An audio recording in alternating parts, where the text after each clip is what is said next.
There was an article that caught my attention, mostly because of the dollar sign on it. And that was $134,000 worth of guns stolen. And so it caught my attention. And it's really kind of an intriguing read because of everything that took place with these guns being stolen, what guns got stolen. But what's really intriguing is where they ended up at. Fascinating stuff. Now, before I get into it, I do want to take a moment and thank our sponsor, ES Power Drink, for making the only drink that I'm aware of that has Trinidad scorpion peppers, so I could easily drink this drink. I could reap the benefits of the capsaicins in it, the health benefits. I sleep better, I lose weight faster, I have more energy, I have a better outlook on life. And the reason it's ES Power Drink is it's designed to drink once a week. Every Sunday is what the ES stands for. But it's really about building a tolerance for these peppers. So eventually you just eat them yourself and reap the tremendous benefits of just the purity of it. But they also now make these chips, these ice chips that you freeze, these fire and ice chips that just chow one of those every day. And the things it does for you, like it heats up your body as if you've been in a workout, and then you come back down and you just start burning calories even though you didn't work out. You add that to good eating in a workout, you're going to burn so much faster.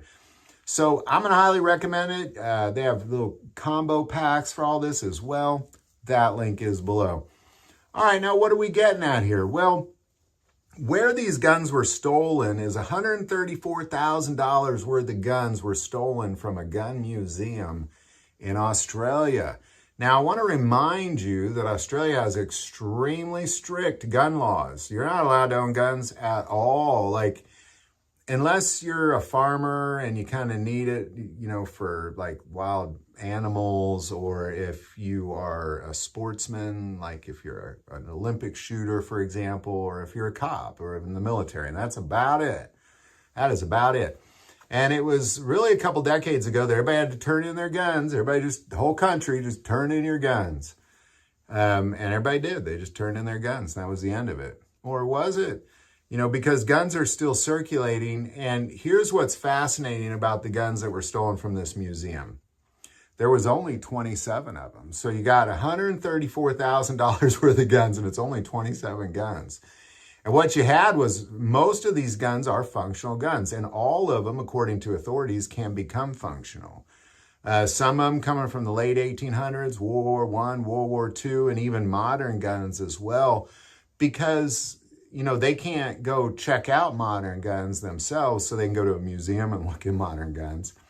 But they can't look at them themselves. Like, we can go into a gun store and look, or maybe we can even buy one and take it home, but they can't do that. So they got to go to a museum and see those guns. And now these guns are missing.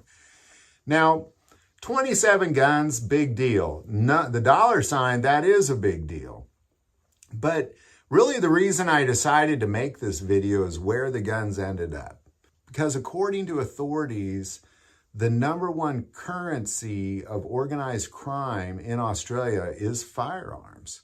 And I mean, when they're so rare to get a hold of, it's generally organized crime that's going to get a hold of them. Your average guy on the street isn't going to get a hold of an illegal gun necessarily before organized crime is going to get a hold of it. And there's no doubt, according to authorities, that that's where these guns ended up, is in organized crime.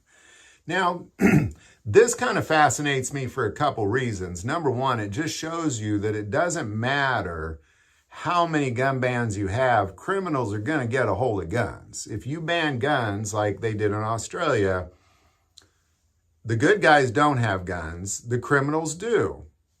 It's as simple as that. I mean, it's just common sense. Criminals don't obey the law. The criminals didn't turn in their guns.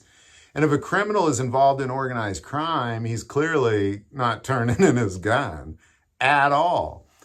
And the other piece that intrigues me, you know, first of all, let that sink in for a while, because apply that to the US as well, or anywhere that wants to ban guns. You're not banning the criminals' guns. You're not. You're only banning our guns. All right. With that being said, the other piece that intrigues me about this is these are museum-worthy guns, and I just find it interesting that a lot of organized criminals are using museum-worthy guns. I think that's kind of cool, so to say. You know, I could just picture these mafia guys with some 6-shooters or, you know, who knows. I'd like to see a list of the guns. I sure would, you know, especially the World War I and the World War II guns that were stolen. What were those ones? Or the modern ones, for that matter. What were they? But it just intrigues me to think that organized criminals are walking around with museum-worthy guns. Why not? I mean, if they're the only guns you can get, museum-worthy guns it is. Because again, $134,000 worth of guns are not going to your average Joe on the street in Australia, or Joey or whatever you would call them. They're going to the criminals. They're definitely going to the organized criminals, according to authorities. And now you have more heavily armed criminals in Australia, and you have less armed citizens in Australia. Sounds like a recipe to disaster for me, but that's just me. So there you go. Where did $134,000 worth of guns go? Organized crime, walking around just pretty stylish with those museum-worthy guns, I would say. But there you go. Any thoughts or insight on any of this? Definitely put it below. Do want to take a moment and say, if you feel called to support this channel through Patreon, that link is also below. But the most important part of this channel, we take prayer requests. So please don't ever hesitate to send that in. Thank you for watching this episode of God, Family, and Guns. And as always, love God, love your family, and love guns.